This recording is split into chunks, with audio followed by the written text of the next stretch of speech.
Masya Allah Ustadz. Ini kan hari Jumat. Hari Jumat dianjurkan perbanyak salawat. Salawat. Manfaatnya Ustadz? Manfaatnya mengangkat derajat kita, mendapatkan sahabat Rasulullah dan dicintai. Masya Allah. Mau, Amin ya mau rabbal dapat alamin. pertolongan Allah mau? Mau. Perbanyak salawat. Amin. Dan yang pastinya belajar juga sama-sama dengan guru-guru kita pagi hari ini. Ya, kalau mau doanya diijabah, baca salawat. Yes. Sebelum berdoa dan baca salawat sesudah berdoa. Habis itu kita belajar, apalagi dengan sesuai tema kita hari ini Ustadz. Apa temanya? Ketika ortuku egois. Masya ini Allah. Banyak yang menanti-nanti nih tema Temanya ini. menarik anak milenial dan Kadang juga para gini, orang tua yang ada di rumah. Kadangkala anak itu minta supaya dibela. Ya. Padahal mohon maaf, salah persepsi namanya. Masya Allah. Terima kasih Ustadz, jazakallah khair. Sekarang saya mau nanya sama Ustadz Kasif Hir. Ustadz. Oh, Masya Allah. Ustadz milenial juga. Ustadz, kadang orang tua merasa bahwa dirinya Ya, selalu tapi benar. ngomong-ngomong milenial, Ustadz Maulana juga Ustadz milenial. Ustadz milenial juga. Tapi 20 tahun yang lalu. Ya, Masya Allah. Iya benar, karena saya kan umurnya sudah 45. Oh Masya Allah. Tuh. Ustadz, ini anak-anak muda banyak pertanyaan di rumah sana Ustadz. Kadang orang tua merasa bahwa dirinya selalu benar. Dan kita sebagai anak harus selalu taati setiap perkataannya. Nah jadi gini, si anak tuh punya keinginan. Tapi orang tua punya keinginannya sendiri ditentuin. Dan anak itu gak boleh nolak pilihan orang tua. Apakah di saat itu ridho orang tua itu mulai memudar Ustadz? Mohon penjelasannya ya Ustadz. Bismillahirrahmanirrahim. Assalamualaikum warahmatullahi wabarakatuh. Menjawab salam saya semuanya masuk surga, amin. Pemirsa yang dimuliakan Allah Subhanahu wa taala, orang tua egois. Sebenarnya bahasa orang tua egois itu harus kita hindari. Kenapa? Karena orang tua tidak ada yang bisa menggantikan posisinya. Mungkin sekarang kita merasa orang tua kita egois, akhirnya pun kita nggak terima. Kita berkata kasar sama orang tua kita. Ketika orang tua kita sudah nggak ada, baru kita nyesel. Ya Allah, kenapa dulu orang tua saya ada, saya berkata kasar sama dia. Padahal pilihan yang orang tua berikan kepada saya tidak melanggar agama. Betul apa betul? Ada lagunya kan? Gimana lagunya Bu? Kalau sudah... Wah. Bahwa kehadir. Lanjutin aja Bu satu album Bu. Disuruh nyanyi. Sungguh berat. Iya. Inilah dia Ustadz Maulana Irama. Ya begitu. Baru ketika orang tua kita punya pilihan. Selama itu nggak melanggar syariat Allah. Taatin orang tua kita. Dan itu bukan egois. Ya, karena apa tadi? Ridha Allah fi ridha walidain. Wa suqtullah fi suqtil walidain. Ketika engkau mampu membuat orang tua engkau bahagia. Ketika engkau mengikuti pilihannya. Kemudian Allah pun turunkan ridhonya. Dan ridho inilah yang akan kita jadikan tiket masuk surganya Allah. Betul apa betul? Yudkhilu man yasha fi rahmatih. Kita masuk surga bukan belum tentu karena sholat kita. Belum tentu karena bacaan Quran. Karena sholat kita enggak khusyuk. Karena bacaan Quran kita baru baca satu ayat udah ngantuk. Ya betul apa betul? Ini yang betul ngerasa nih. Ya, kita berapa lama sih orang tua kita hidup di dunia ini? Siapa yang bisa menjamin orang tua kita hidup sampai besok, sampai lusa? Ada orang ketika orang tuanya punya pilihan kemudian dia hardik orang tuanya, dia kasar sama orang, dia gores hati orang tuanya Allah panggil nyawanya. Orang tuanya dicabut ruhnya oleh Allah Subhanahu wa taala dan dia menyesal selama-lamanya. Maka oleh sebab itu pemirsa yang dimuliakan Allah Subhanahu wa taala, engkau ingin dapat ridha Allah, engkau ingin dapat cinta Allah, engkau ingin dapat rahmat Allah, apapun pilihan orang tua engkau selama pilihannya itu tidak keluar dari syariat agama, maka taati, maka ikutin. Ya, maka ikutin. Karena kata Rasulullah SAW, la ta'ata fi makhluk, fi ma'asiyatil khaliq. Enggak ada ketaatan kepada siapapun selama itu maksiat kepada Allah Subhanahu wa taala. Kita lihat sahabat-sahabat Nabi SAW. Yang ketika dia masuk Islam, orang tuanya menyuruh dia keluar dari Islam, mereka nggak mau keluar dari Islam. Bahkan ada yang orang tuanya nggak mau makan, orang tuanya nggak mau minum, orang tuanya nggak mau tidur. Sampai disebutkan orang tuanya hampir mati. Ada seorang sahabat bilang, ya ummah, walaupun di dalam dirimu ada 100 nyawa, dan setiap nyawa ini nyuruh saya keluar dari Islam, saya nggak akan keluar dari Islam. Artinya apa? Selama yang diperintahkan orang tua kita ini sesuai dengan agama, ajak ngobrol baik-baik. Kalaupun nggak sesuai dengan pilihan kita, jangan sampai kita mengucapkan kalimat yang menggores dan melukai perasaan orang tua kita. Bisa kan ngomong baik-baik dan jauhi perdebatan sama orang tua. Jangan debat orang tua kita. Bahkan Rasulullah SAW menjamin rumah di surga bagi mereka yang meninggalkan perdebatan walaupun dia benar. Kita meninggalkan perdebatan kepada orang tua, maka Allah sediakan kita rumah di surga. Rasulullah bersabda, "Ana za'imun fi baitin fi rabadil jannah liman kana tarakal mira wa in kana muhiqqa." Saya jamin orang itu dapat rumah di surga ketika dia meninggalkan perdebatan. Masya Allah. Jazakallah khair Ustaz. Oh iya. Jadi, kalau kita mau dapat ridho Allah, apapun perintah orang tua, selama tidak sesuai dari syariat Allah, kita harus taati ya semuanya. Jamaah yang ada di rumah. Jamaah! Sekarang saya mau kasih kesempatan nih untuk bintang tamu kita untuk bertanya. Yurifa, ada yang mau ditanyain gak sama guru-guru kita? Boleh deh, aku mau nanya. Jadi kalau misalkan orang tua mau nolak keinginan anak, tapi anaknya pun sama, pengen nolak keinginan orang tua, itu gimana ya? Jadi sama-sama punya pendapat sendiri mungkin. Jadi ya gitu deh. Oke, langsung aja dijawab sama guru kita, Habib Abdullah. Mohon izin Habib. Ketika kita memiliki perselisihan dengan orang tua ini kita taruh di atas kepala kita semuanya.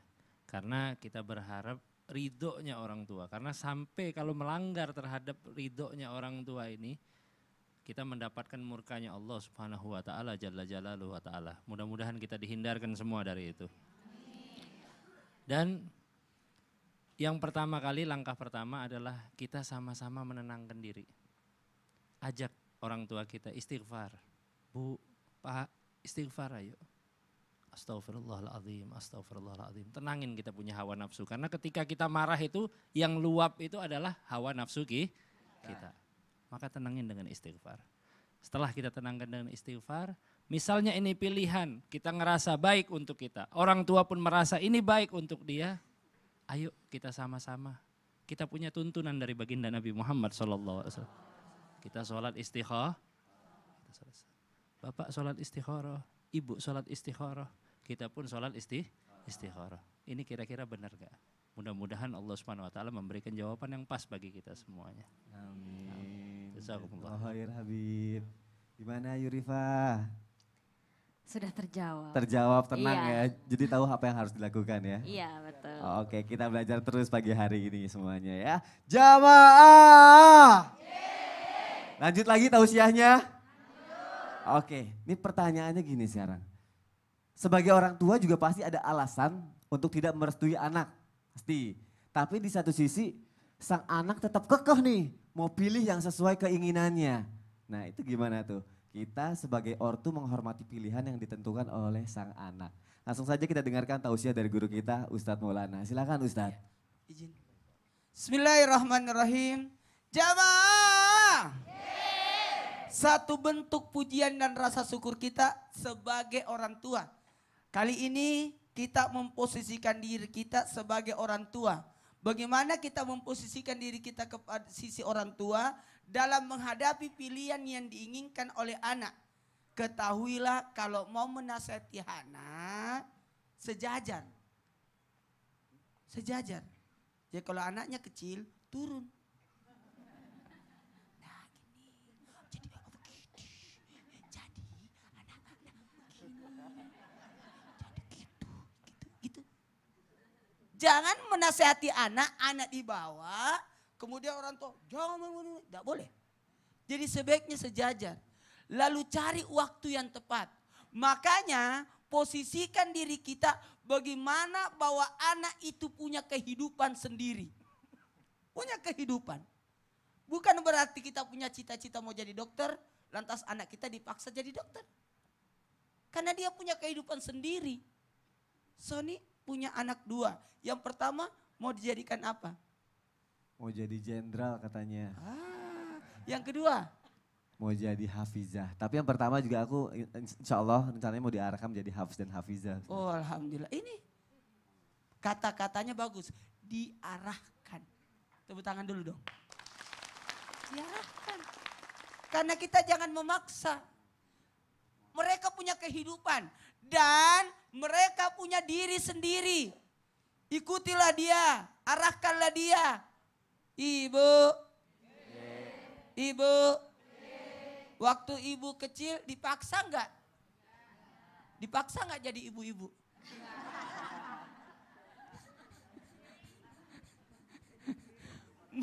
Mereka punya jiwa sendiri.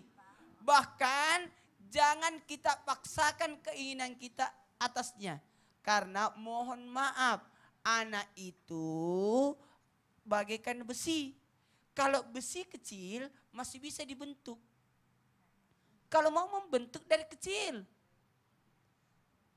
Tapi kalau nanti besar baru mau dibentuk, jadi tiang listrik. Kalau bengkok, luruskanlah. Justru kita yang patah. Makanya jangan paksakan. Dan jangan kita menganggap bahwa kita yang paling benar. Mohon maaf, didiklah anakmu sesuai zamannya. Bagaimana anak itu dididik? Usia 7 tahun pertama bagaikan raja dan ratu. Usia 7 tahun kedua, jadikanlah dia sebagai tawananmu dengan adakan peraturan demi peraturan untuk kebaikan dia sebenarnya. Mohon maaf jamaah. Apalagi yang ketiga, 7 tahun yang ketiga, jadikanlah dia sebagai sahabatmu.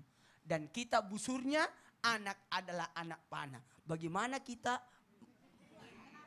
bisa mengukur supaya itu tepat pada sasaran? Nah, itu. Tepat. Jadi kalau sudah keluar, anak panah itu sudah bukan milik kita. Jadi sebaiknya kita berhati-hati dalam mana. Dan bukan dipaksakan tapi diarahkan ya Ustaz. Bagaikan bikin layang-layang. Kalau layang-layangnya sudah naik, jangan kau ikut juga naik di layang-layang. Gak mungkin Tinggal Ustaz. diarahkan saja. Masya Allah. Jazakallah khair Ustaz. Jamaah. Untuk jamaah yang ada di rumah, ayo sekarang disiapkan dulu Al-Qur'annya dari sekarang. Karena kita akan melanjutkan bacaan Al-Qur'an kita di surat Al-A'raf ayat 39 bersama Ustadz Syam. Dan nanti juga akan ada tausiah lagi dari Habib Abdullah Al-Habsyi. Dan juga di segmen ketiga nih, ada curhatan anak milenial. Cela curhat, kira-kira seperti apa curhatannya? Jangan kemana-mana, tetap di Islam itu indah. Jamaah oh jamaah, alhamdulillah. Hati nurani pasti jadi lebih baik dari paksakan emosi. Bicara